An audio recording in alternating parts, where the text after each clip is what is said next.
Well, good morning, everyone, and thank you so much for coming to our college information series on building a balanced list.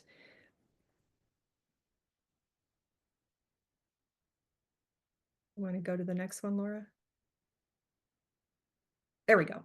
So we're going to start out with a question. If you guys could answer in the chat, that would be amazing. How many four-year colleges are there in the United States? It's not a trick question. We just want to see what everyone thinks. However many colleges there are, 4 years specifically. And I'm going to add that these are public and private, not for profit. We did not add the for profits, which changed Perfect. the number significantly. So private and not for profit. Public, private, not-for-profit. Oh, 2832, very specific. Thank you, Kathy. Anyone else? 800, okay. Got a pretty big variety going on here. Let me know when you're ready for me to click it. Come on, they gotta be. All right, we Gotta be. only got 2 answers. Anyone else? Anyone else with a guess? All right, show us the answer, Laura. There are over 2,400 colleges, four-year institutions in the United States. So a lot. There are a lot to choose from. I know we hear about the same 10, 15, 50 over and over again, because that's somehow what our minds are trained to hear and see, but there are a lot of options. I think we have one more question. I wonder if my questions are moving slowly because I'm clicking it, but it's taking There you. we go. They Here's are a good moving one. slowly.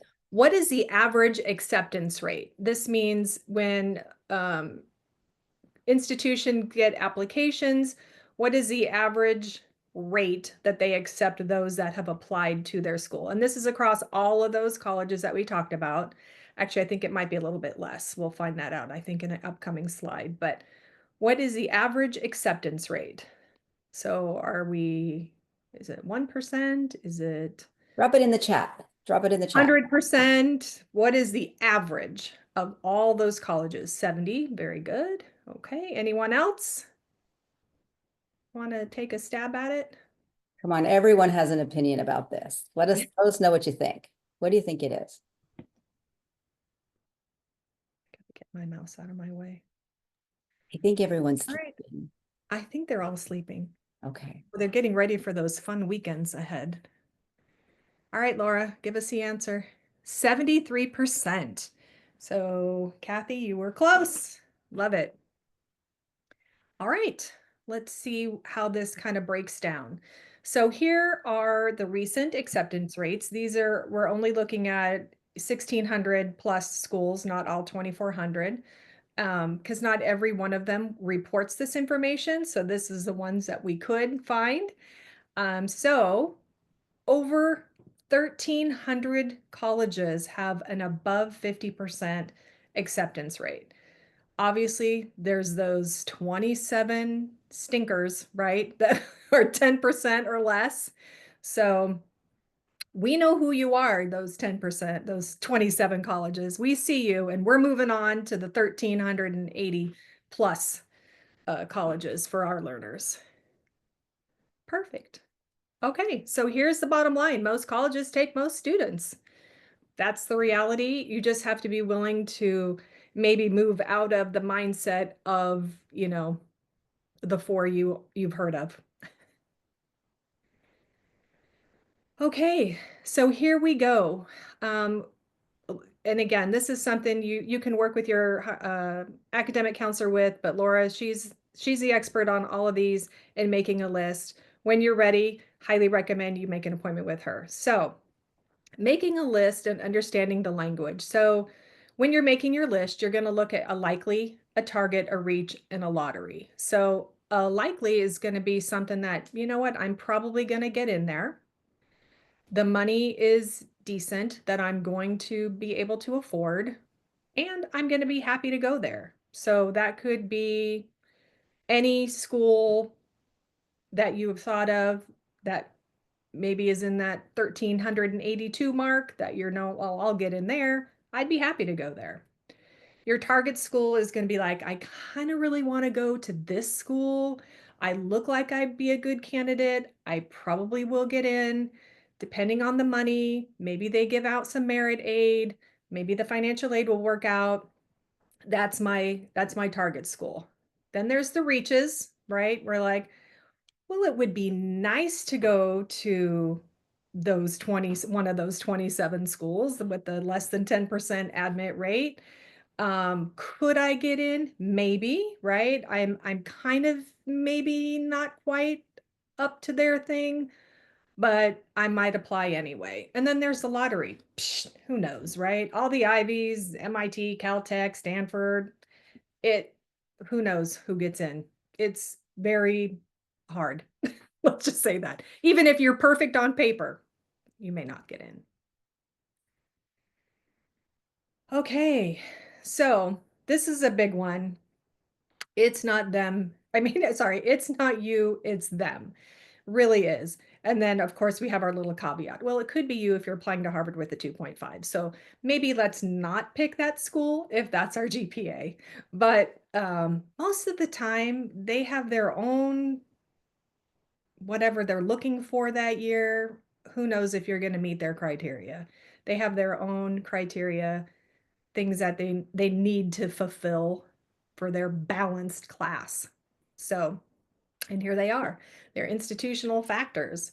They're looking at enrollment management. They're looking at diversity, geography. This is a good one because there are schools that will focus on where you live. And we have found one that loves California, right? They give extra money to California residents. So I think it was somewhere in Kansas, if I recall.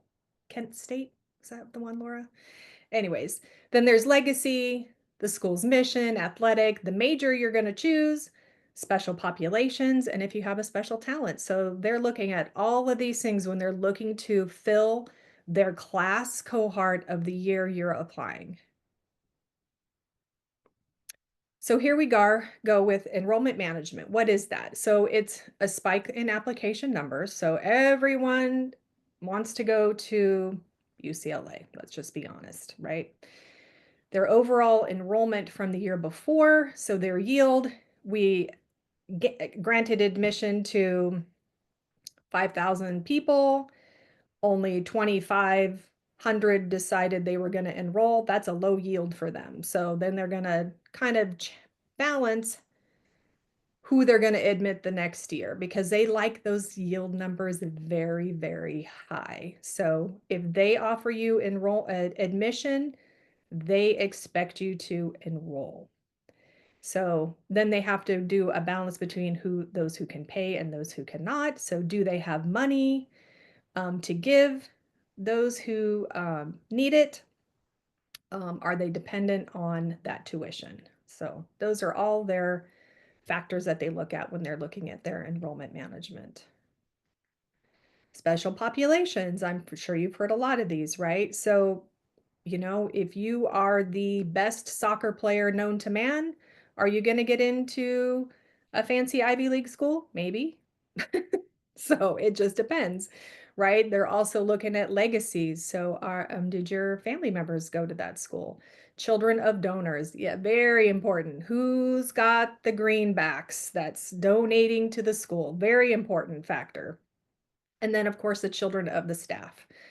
They also get usually some sort of, I don't want to say priority, but they get a little extra point on their application. Oh, and then they're also looking for the diversity of the class. So again, geography, right? We talked about that in that one school that I said actively looking for California residents, so much so that they give extra money. They're looking for what you're interested in, what kind of you're doing, your background. They're trying to make the balance of genders, right? They don't want to be overpopulated with one gender over another. Underrepresented groups, keep in mind that they don't use race as a factor, but it could be something else, low income, first gen, anything like that. Returning students. So if you are older and you're going back to school, um, as an older adult, you might get special consideration for that. Or if you're from the military.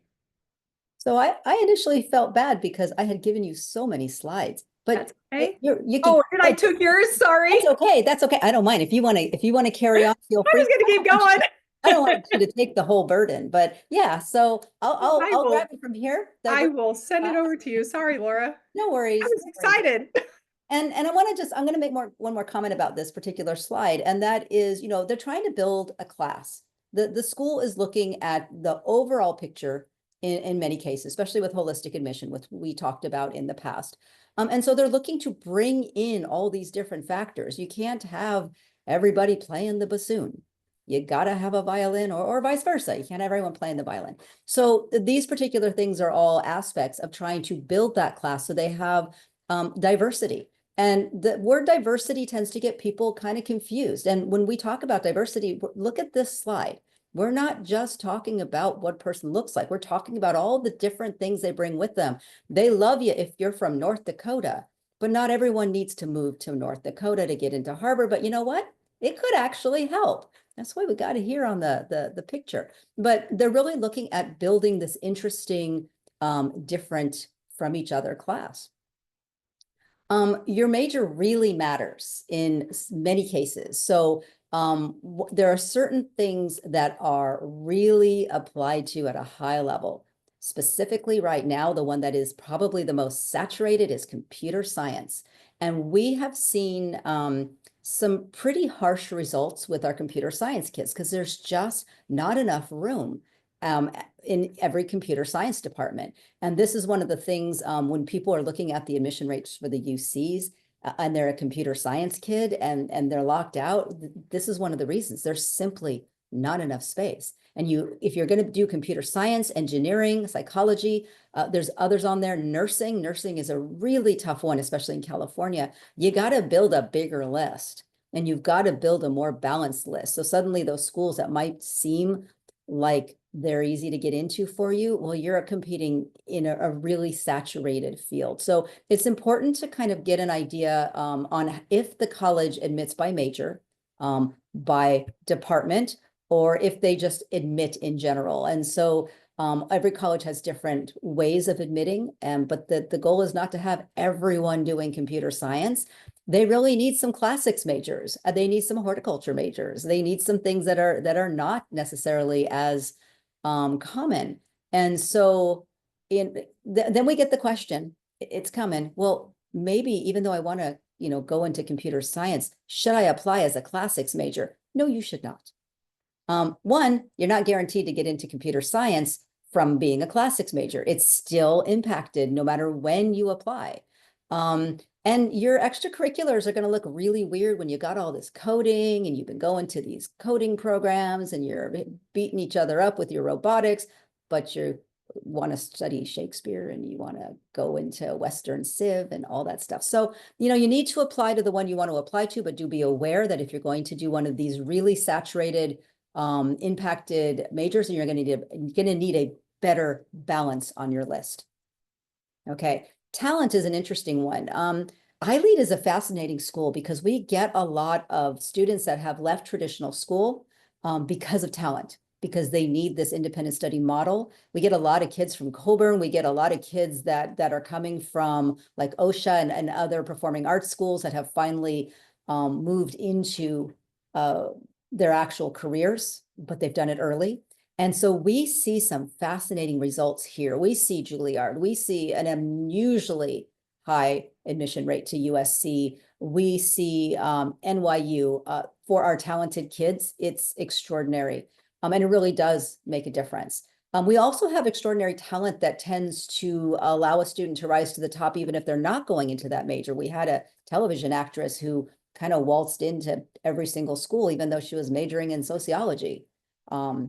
She just had something to write about. So that is one of the things that kind of can tip it, which is also one of the reasons why it could be harder to get in and why you see these crazy results at that those 27 schools, that extraordinary talent kind of pushes you up, and accomplishments. We had some really interesting results this year, and we had some very accomplished students, whether just looking at our group, whether it was in robotics, whether it was in music, whether it was in film, whether it was, they had things that they did that they went beyond in. And once again, because they can, because you're not stuck in a building, I think we are tipped in accomplishments simply because your kids have time, you have time. I don't know if you're a learner or a parent, but talking to the whole lot of you. This is a weird one, demonstrated interest. This is the concept of where Heather mentioned yield earlier, and yield is the concept of the college admits a group of students, and the percentage of the admitted students is their yield. So when you admit to Harvard, your yield is pretty high. Almost everyone that is accepted to Harvard goes to Harvard. Same with Stanford. The ones that don't go to Stanford are going to Harvard and vice versa. So when you get schools like that, they don't care. They're going to get who they're going to get. UCLA doesn't care. Berkeley doesn't care. But there are schools that do. And those schools, demonstrated interest really matters. Demonstrated interest comes in a variety of ways. It comes from visiting the website, typically through something that tracks you, like an email. It comes from a college fair. It comes from an info session. It comes from a phone call. It comes from an email. And believe it or not, the information systems that these colleges use can track it. And so when you get a school, and I think one of the big ones is Tulane. That's the one that everyone talks about as really tracking it. And if the student doesn't have that demonstrated interest because they want that yield, if the student doesn't have it, they don't have as high a probability of getting in. It's one of those things that adjusts whether it's a target or not for you. And you can actually sometimes reach out and say, hey, is demonstrated interest matter? And they're more likely to tell you, no, it doesn't, when it truly doesn't. But you saw those 70%, 50% admission rates. Demonstrated interest does matter to them. And it used to be that like the big one was flying down there and visiting. That was the biggest form of demonstrated interest. That was before everyone learned how to use Zoom. And now a Zoom presentation, joining in, doing a Zoom tour is good enough, because you know what? Not everyone can jump into a plane and fly down to a school. So demonstrated interest is something that you can take advantage of. It's not going to help you with those super selective schools, but it does help you with others. Okay. How do you research the college admission statistics? Well, you've got SCORE, first of all. We've got all that information. It says it has more than 3,000 colleges, which is interesting because we just told you around 2,400, but it includes community colleges, it includes international colleges, it includes for-profit colleges. So when we gave that 2,400 number, we were not including all these other colleges that also exist. And SCORE has now increased. It has added like trade schools. It has added career colleges. This is all new. So we got tons of information, but everyone who is in 9th grade and above has an account. If you don't have one, it is because you did not click when I sent the original invitations, and I am happy to send them again. So let me know if you need an account. If your learner has an account, if you're a parent, your learner can give you your very own SCORE account as well. So you can mosey on through and take a look at the different acceptance rates. So some other places where you can go, College Navigator is one of my favorite places. It is actually a government website. So as the schools report their data to the Department of Education, the Department of Education uses that data to create the College Navigator for the most recent year. You can get the most up-to-date data is from the College Navigator. They update it as soon as they have audited it and put it up.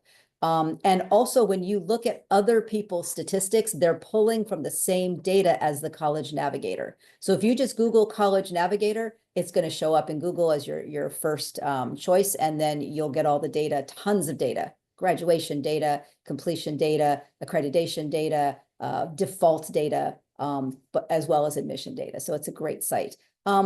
The common data set is one of the things that that I specifically work with learners to get them to understand. They can go in, they can get much more detailed data, but there is a website, college data, that pulls in a lot of that common data set data as well. So the common data set lets you dive into that individual college, and then college data kind of tries to pull that data into one spot, but they are pulling it themselves. And so the common data set is usually one of the best ways to go to dig deeper than what you can find in the College Navigator.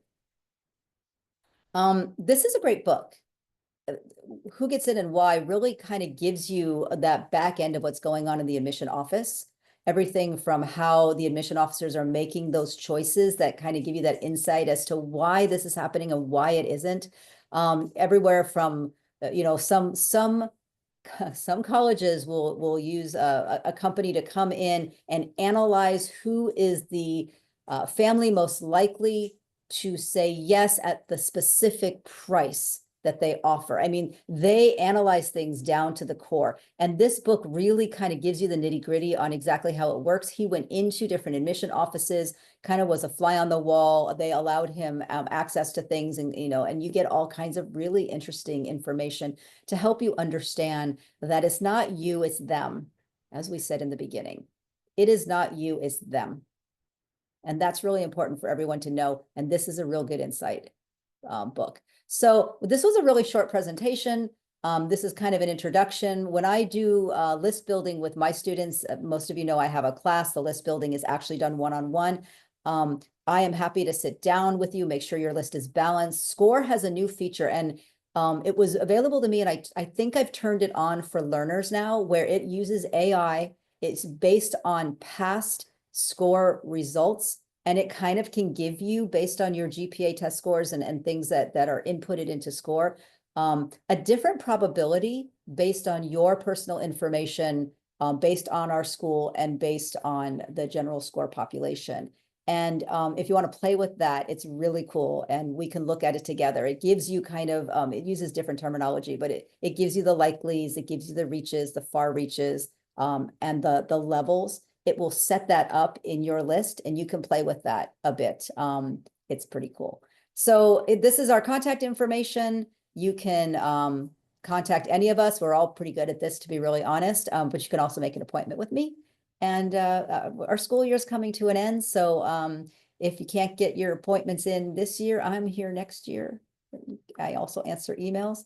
And we have one more presentation. I know we're usually the first and third Friday, but this is the fourth Friday because we got AP testing. That's that's stressing us all out. So we're going to talk about transfer programs on May 23rd, and that's going to wrap up our entire year. All this stuff is located on YouTube as well. And I'm gonna close out our presentation for those at home. Hi, if you're watching on the internet. And I'm gonna start our Q&A. And so I will stop our recording.